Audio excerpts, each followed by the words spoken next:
Welcome to the Kerry Kinsey Show, speaking truth in love, telling the world about Jesus Christ. Two men in Georgia football history have led the Dogs to more than 40 points per game. Todd Monken and Mike Bobo. Monken's gone now, and Bobo is back again as UGA's offensive coordinator. What do you think? Is this a good move or a bad one?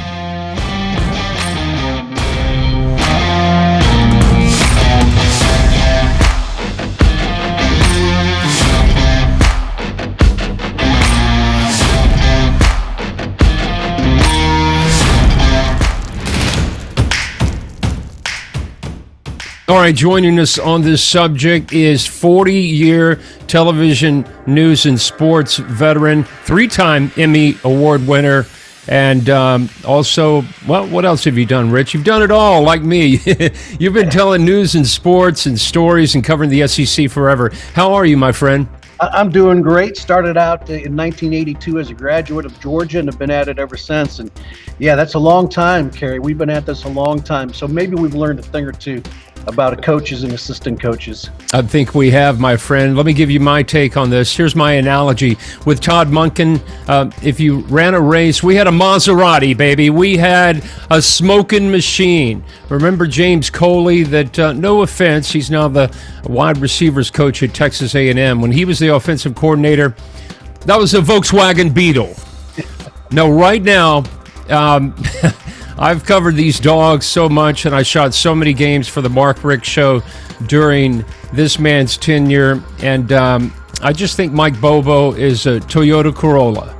I mean, he'll win the race, yeah, but every once in a while, you know, I used to complain about no explosive plays. There were so many years when I didn't think Bobo was bringing it. I think this is a major downgrade. What do you say, my friend? Well, several things, actually. Let's start with Todd Monken, first of all. He was the highest paid assistant coach in college football. So you got your Maserati, but your Maserati costs $2 million a year, and he was completely worth it. I mean, what he did, you talk about the mic drop in the national championship game. From the very first series, he had some new formations, and TCU didn't know what hit them. 65 points later, I mean, they were just steamrolled, and it could have been 70. So Monken takes a guy who's a walk-on and turns him into a two-time national champion quarterback in Stetson Bennett. I think Monken is just the gold standard. Mm-hmm. I loved watching. You could watch him in real time during a game, Kerry, and just see how he was just one or two chess moves ahead of the defense again and again and again. So it's a tremendous loss. He goes back to the NFL. This is his third time in the NFL. He's going to the Ravens, and perhaps he'll have Lamar to work with at quarterback. But Monken was great. Now, as for Bobo, you're right. You know, when he was at the Richt tenure it was okay, but it was pretty vanilla, and it wasn't very exciting. I don't know if Richt had something to do with that. Right. But I will say this, that the players that Bobo inherits now to build his offensive around are going to be much better, or at least significantly better than the overall talent pool that he had to work with under Mark Richt. So perhaps he's grown. But I agree with you. I think there's a lot of questions, and Dog fans have lots of questions about Mike Bobo as a coordinator. For me, not a lot of creativity. Just, I don't want to say 3 yards in a cloud of dust. We know he's got more up there than that. But, wow, I mean, there were just so many times during the Bobo years when I was like, is this all we've got now? I have to agree with you. Of course, we don't know what the future is going to hold and whether Mike Bobo would turn it around. He's obviously, a good friend of Kirby Smart's. And, if you look at Kirby's coaching tree, he's done pretty well with the people that he's lost. When I was looking at it, you think you've got Dan Lanning at Oregon, Mel Tucker at Michigan State, Sam Pittman at Arkansas. Kirby knows how to pick coaches, and perhaps he sees something in Bobo that the rest of us aren't seeing. And you have to give the benefit of the doubt always at this point in time to Kirby Smart. But what we've seen from Bobo in the past as a coordinator is a downgrade from Todd Monken. Yeah. And, I've been there before. I remember when Mel Tucker left. I was like, Mel Tucker left. We'll never replace the guy. And we do that a lot with some of these coordinators. But, this whole Monken thing, I've been watching, hey, is he going to take it or not? And I was like, what is all the mystery about? But, this is just, I won't say it's a down day in UGA history, but, man, we had a good one. I'm not so sure we're getting a great one like what we had. You know what I mean?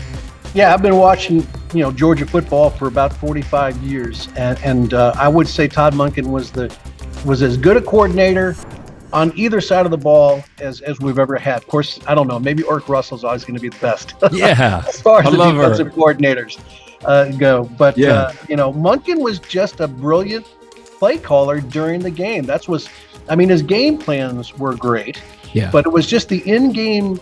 He just seemed to really have a great sense of what play to call and when to call it.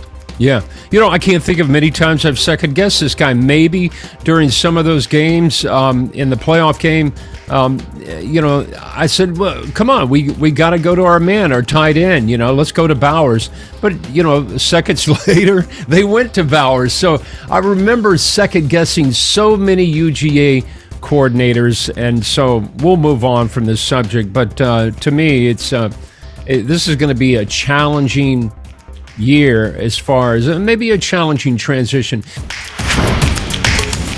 All right, Rich, good points. We appreciate you joining us on the Kerry Kinsey Show. Thanks, Rich, again for your comments. We appreciate it. Anytime you want to talk, I'm here for you. Go Dogs, right? Go Dogs. Rich has a wealth of knowledge about SEC football. Now, one person tweeted, "It makes me nervous when coaches start hiring their friends or their old roommates," right?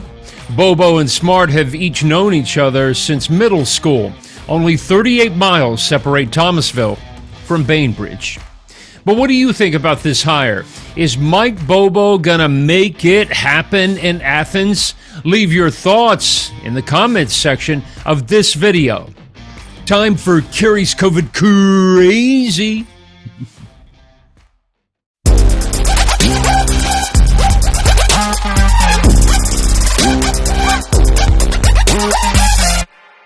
Well, here we go again. First, it was the virus. Then everybody had to get the cocktail or else. Then an incredible pivot to a country that gets $100 billion with hardly any oversight. Now another distraction as the powers that shouldn't be tell us to watch out for UFOs. And the aliens are laughing at our response to them. I'm not gonna lie, seeing your guys' reactions over the years has been pretty funny. So first the government tells you that we don't exist, and of course you don't believe them. And now they're showing you videos and literally saying these things are not from this world.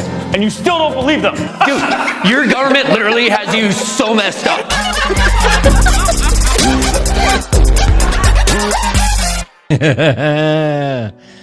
What are they distracting us from? They always have to have a boogeyman, don't they? Seriously, though, do you remember a time when things have looked so hopeless, especially in this country?